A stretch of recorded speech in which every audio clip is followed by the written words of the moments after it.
He laughed as people watched. A billionaire, standing in a marble lobby, mocking a black janitor who couldn't even afford to look up. Phones came out. Smiles spread. "This is what failure looks like," the billionaire said. But what no one knew was that the man holding a mop had just made one silent decision, a decision that would destroy everything this billionaire owned before the hour was over. No one ever noticed him until they needed the floor clean. Every morning at exactly 6:40 a.m., the janitor entered the glass tower through the side door, the one without cameras or carpet.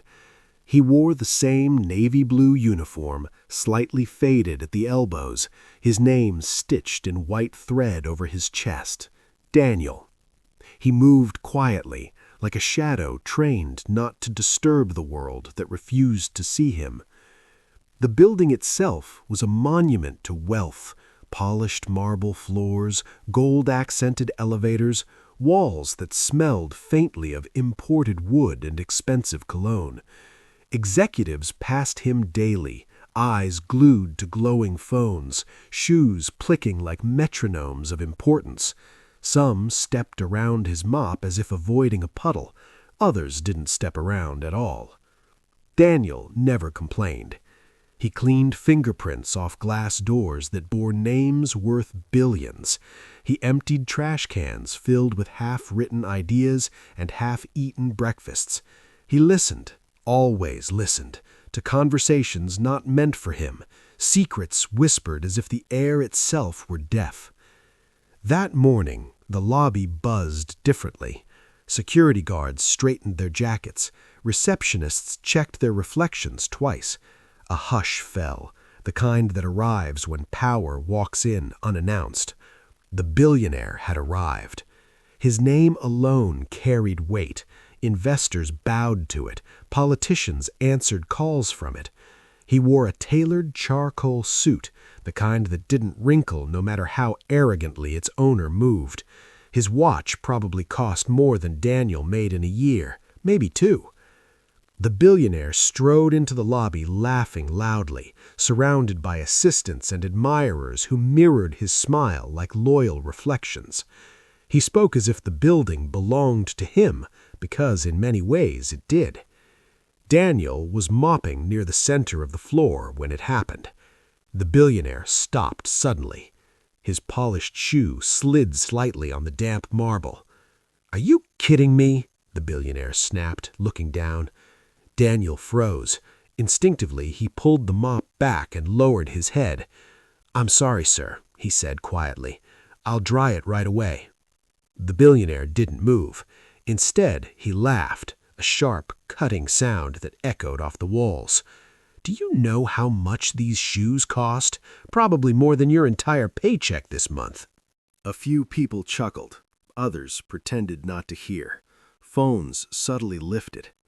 Daniel reached for a towel, hands steady despite the heat rising in his chest. He had heard insults before.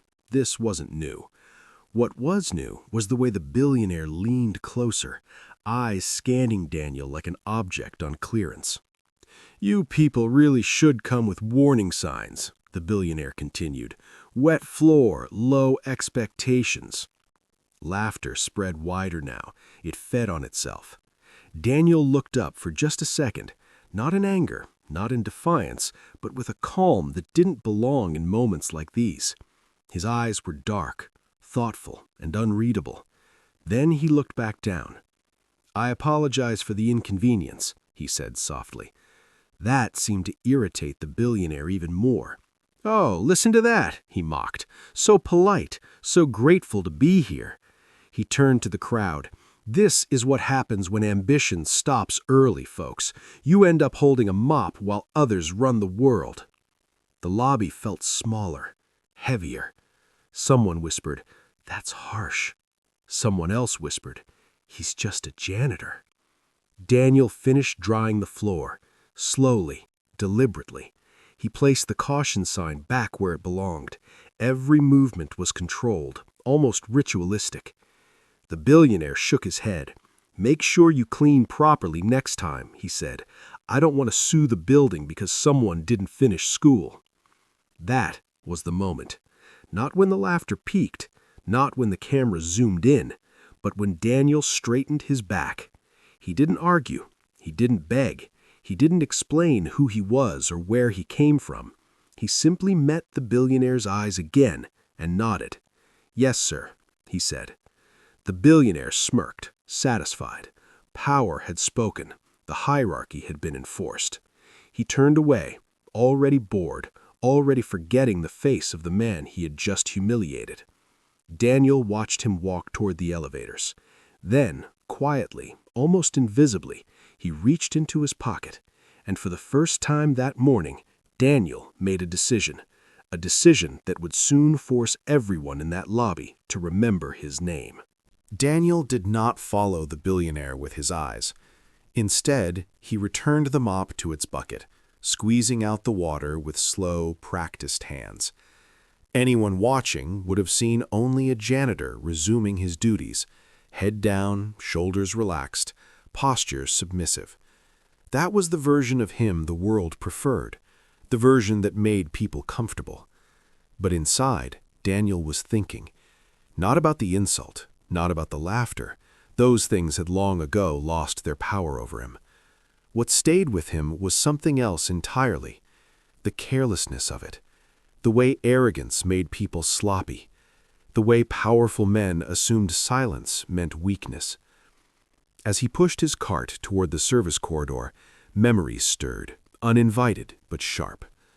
There was a time when Daniel had walked through buildings like this wearing a very different uniform, crisp suits, security escorts, boardroom badges that granted access to rooms where decisions reshaped entire industries.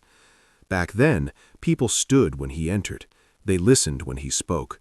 They never interrupted. And yet, oddly, he had never felt more invisible than he did then. That life had ended quietly. No scandals, no headlines, just a choice, one that had cost him everything and saved him something far more valuable. Daniel had stepped away, changed his name, erased his footprint from a world addicted to dominance. Anonymity was his armor now. The service hallway smelled of cleaning supplies and humming machinery. Daniel paused near a utility sink and glanced at his reflection in the dull metal surface.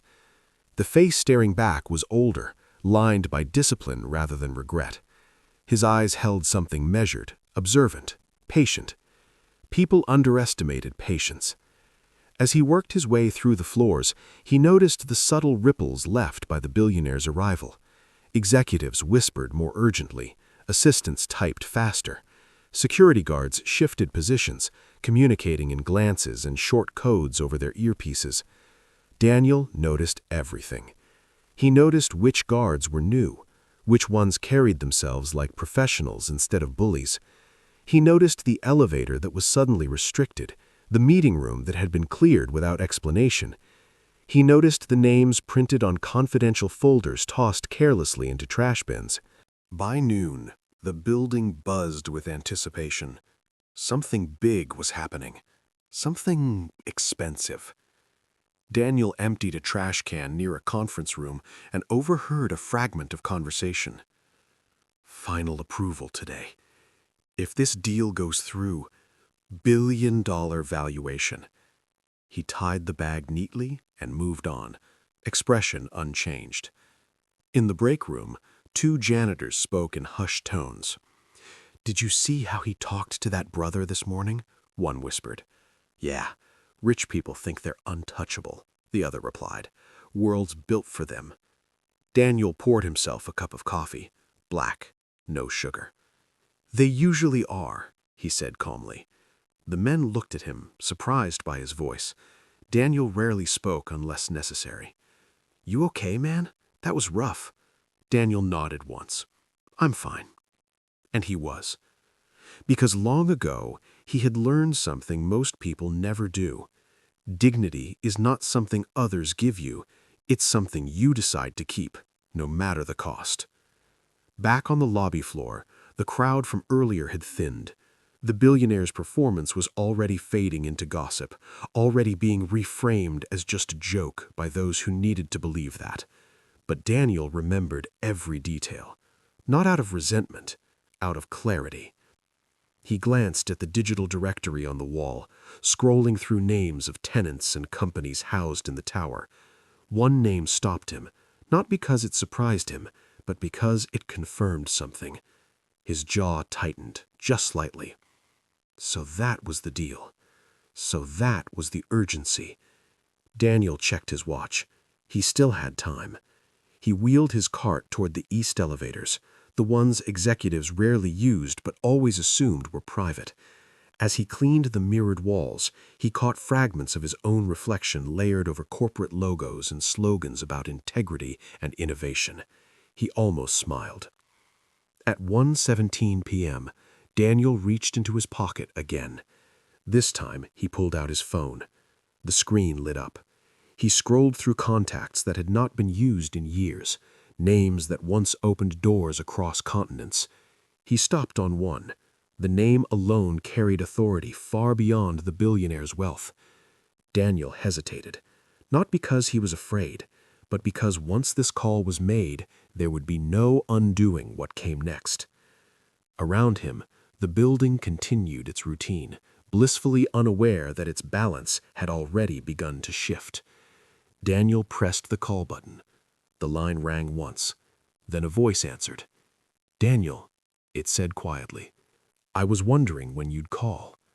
And just like that, the man no one recognized stepped back into a world that had never truly forgotten him. The billionaire stood at the head of the conference table like a king surveying conquered land. Glass walls framed the room, revealing a skyline soaked in afternoon light. Around him sat lawyers, executives, and advisors, each one nodding at the right moments, each one carefully choosing silence when it mattered most. On the screen behind him glowed charts, projections, and numbers so large they felt unreal. "This deal changes everything," the billionaire said, tapping the table with a confident smile. "By tomorrow morning, we'll control the entire sector." Applause followed, polite, controlled, expected. What the billionaire didn't notice was the delay. A document that hadn't arrived, a signature that was still missing, a phone that wouldn't stop vibrating in a lawyer's pocket.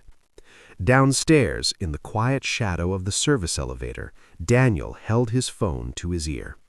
"Yes," he said calmly, "I'm certain."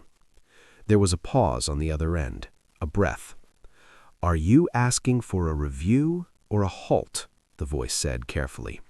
Daniel glanced at the reflection of himself in the elevator doors. A janitor's uniform, a face no one feared, a presence no one questioned. "A halt," Daniel replied, immediately. Silence followed, then understood. The call ended. Daniel slipped the phone back into his pocket and continued pushing his cart. To anyone watching, nothing had changed, but somewhere far above him, the air in the building shifted. In the conference room, the billionaire's lead counsel frowned at her tablet. "Excuse me," she said, interrupting mid-praise. "We've just received a notice." The billionaire waved a dismissive hand. "Handle it." She didn't sit back down. "It's from the Oversight Committee," she continued. "They're requesting a pause on the transaction." The room stilled. "A pause," the billionaire repeated, amused. "On what grounds?" "They haven't specified yet," she said, "but they've frozen the transfer pending review." Murmurs spread around the table. The billionaire laughed. "That's nothing. Bureaucratic noise. We've cleared every requirement." His phone buzzed. Once. Twice. He ignored it. Back in the lobby, Daniel adjusted a painting on the wall that hung slightly crooked. He straightened it, ensuring it was perfectly aligned. Balance mattered. Security radios crackled. "Change in protocol," a voice whispered urgently. "Hold elevators 3 and 4. Daniel raised an eyebrow, barely. In the conference room, the billionaire's assistant leaned over. "Sir, The bank is online too, and the investors from overseas are requesting a delay. The billionaire's smile tightened. Why? He demanded. They're saying there are concerns, compliance issues, background verifications. That's impossible, he snapped. I've done this 100 times. His phone buzzed again. This time, he answered. What is it? He barked. The voice on the other end was not afraid of him. Sir, the banker said, we've been instructed to suspend all outgoing transactions connected to this deal. Instructed by who? The billionaire asked sharply. There was a hesitation, a careful one. I'm not authorized to say. The billionaire ended the call, jaw clenched. Across the room, faces avoided his gaze. Confidence, once automatic, began to fracture. He stood straighter, louder, forcing authority back into his voice. This is temporary, he said. You don't build an empire by panicking. But panic had already arrived. Downstairs, Daniel passed the reception desk. The same receptionist who had laughed earlier now watched him with uncertainty, as if seeing him for the first time. Daniel felt the shift. Not triumph, not excitement, just inevitability. Another call rang out upstairs, then another. Lawyers whispered urgently. Assistants typed with trembling fingers. A screen went dark as access was revoked. The billionaire slammed his hand on the table. What is happening? He shouted. No one answered, because no one knew. And that was the most frightening part. Daniel stopped near the center of the lobby, the exact place where he had been mocked hours earlier. He looked around. Cameras still watched. People still whispered. But the laughter was gone. He checked his watch. It had been 14 minutes since the call. 14 minutes since arrogance met something it could not control. Daniel picked up his mop and began to clean. Above him, the billionaire's empire was starting to crack, and it would not stop. The first door slammed shut without warning. It wasn't loud, just final. In the conference room, the screen that once glowed with confident projections now displayed a single frozen message: access revoked. One by one, devices lost connection. Emails failed to send. Calls dropped mid-sentence. "This is absurd," the billionaire said, pacing now. His voice no longer carried humor, only disbelief. "Fix it!" A junior analyst tried, fingers flying across the keyboard. "Sir, our permissions, they've been suspended at the source." "At the source?" the billionaire snapped. "I am the source." But the room no longer believed him. The head lawyer stood slowly. "We need to stop," she said carefully. "This isn't procedural, this is targeted." The billionaire froze. "Targeted by who?" She swallowed. "Someone with more reach than us." The words landed heavier than any insult ever had. Down in the lobby, the revolving doors spun as two men in dark suits entered. No announcement, no raised voices. Their badges were brief flashes of authority, recognized instantly by security, who stiffened and stepped aside. Daniel watched from a distance. He did not approach. He didn't need to. The men spoke quietly with the head of security, then glanced toward the elevators. One of them looked down at a tablet, paused, then lifted his eyes. They met Daniel's gaze, just for a second, and nodded. Upstairs, chaos unfolded with surgical precision. A call came through from overseas. The billionaire's largest partner was withdrawing. Another followed, then another. Funding streams evaporated, accounts locked, assets flagged. The billionaire's assistant whispered, "Sir, they're asking you to step away from the table." "What?" he hissed. "I built this." "They're saying effective immediately." The billionaire felt something unfamiliar tighten in his chest. Fear. "Who authorized this?" he demanded. No one answered him. Then the doors opened. The two men entered the conference room, calm and immovable. The room fell silent. "Mr. Carter," one said evenly, "we're here regarding several discrepancies that require immediate attention." The billionaire forced a laugh. "Discrepancies? You're making a mistake." The second man slid a folder across the table. Inside were documents the billionaire hadn't seen in years, things he believed buried, forgotten, erased by money and influence. His face drained of color as he flipped through them. This is old, he whispered. That was handled. No, the man replied. It was hidden. The billionaire looked up, eyes darting. Who did this? The men exchanged a glance. Someone you underestimated, one said. In the lobby below, employees gathered in tense clusters. Phones buzzed. Rumors spread like fire. Did you hear? His deal collapsed. They're investigating him. He's finished. Daniel moved through them silently, collecting trash, wiping counters. The same people who had laughed now stepped aside, unsure whether to speak to him at all. The billionaire was escorted out of the conference room, his posture no longer commanding, his voice reduced to sharp, desperate questions. As he passed the glass walls, he saw the lobby below, and there, standing exactly where the humiliation had begun, was Daniel. The janitor looked up. Their eyes met. Recognition struck like a blow. The billionaire stopped walking. "No," he breathed. "It can't be you." Security urged him forward, but his world had already tilted. The fall was complete. All that remained was the realization that power had never been on his side at all. The lobby was quieter than it had been all day. No laughter, no whispers, just the soft echo of footsteps and the hum of a building slowly returning to its routine, though nothing about it felt ordinary anymore. The billionaire stood near the center of the floor, surrounded by security, his tailored suit now wrinkled, his confidence stripped away layer by layer. For the first time since he had entered the building that morning, people were looking at him the way they once looked at Daniel, with uncertainty, with distance, with judgment. "Wait," the billionaire said suddenly. His voice cracked. Security paused, every eye turned. He looked at Daniel, really looked at him this time, not as a janitor, not as an inconvenience, but as a man who held something he desperately needed. "I didn't know," the billionaire said, stepping forward. "If I had known who you were—" Daniel raised a hand gently. "That's the problem," he said calmly. The words were not loud, yet they silenced the room. "You only respect people when you recognize their power," Daniel continued. "You never once considered that I might deserve respect without it." The billionaire swallowed hard. "I made a mistake," he whispered. "I'll apologize publicly. I'll fix this. Just tell me what you want." Daniel studied him for a moment, not with anger, not with triumph, with clarity. "I don't want anything from you," Daniel said. "Not money, not favors, not apologies forced by fear."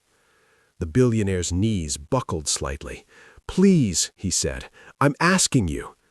Daniel stepped closer, lowering his voice, not to humiliate him, but to teach him.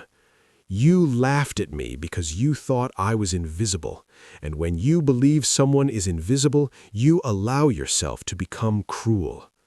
He glanced around the lobby, the executives, the workers, the people who had watched and said nothing. "I walked away from power once because I learned something it took you a lifetime to miss.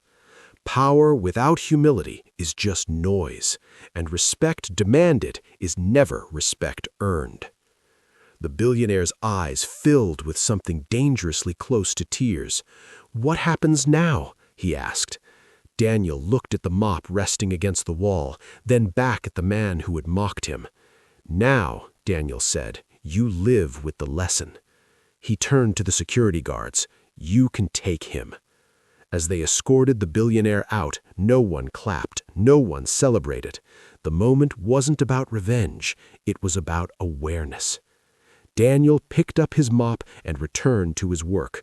The floor still needed cleaning, life still moved forward, but something had shifted in the room, in the way people watched him, in the way they watched themselves. As Daniel reached the exit, the receptionist called out softly, "Sir?" He turned. "Thank you," she said. Daniel nodded once and walked out through the same side door he always used, unnoticed, unapologetic, unbroken. Before you judge someone's worth, remember this: The world is full of powerful people wearing humble uniforms, and the most dangerous mistake you can make is underestimating them. If this story made you think twice about how you treat others, like the video, share it, and subscribe, because the next story might change how you see the world.